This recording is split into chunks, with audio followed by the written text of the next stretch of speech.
Van egy jó hírem van. Én úgy gondolom, minden ember tudja, hogy mi az, ami helyes, meg mi az, ami helytelen. Sokkal nagyobb büszkeség kiállni az adott dolog mellett, mint hallgatni. Szóval én pont ezért állok ki mondjuk a tolerancia mellett. Én akkor érzem jól magam, hogyha igaz dolgokkal szembesülök, még akkor is, hogyha ez fájdalmas, vagy jobb szóval katartikus. Én mindig azt mondtam, hogy az a jó, ami igaz. Szokták mondani, hogy ha az élet ad egy citromot, akkor más megnyalja és fanyalog, én meg limonádét csinálok belőle. Hiszem, hogy az ember alapvetően jó, és az ember alapvetően pozitívan gondolkodik. Az a trendi, hogy így jól lehúzzuk magunkat. Én meg inkább azt szeretném, hogy húzzuk fel magunkat, és örüljünk annak, amink van.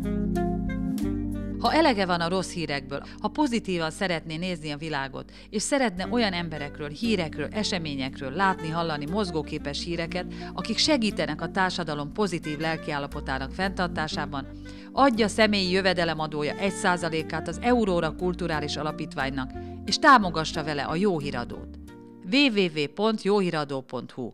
Köszönjük!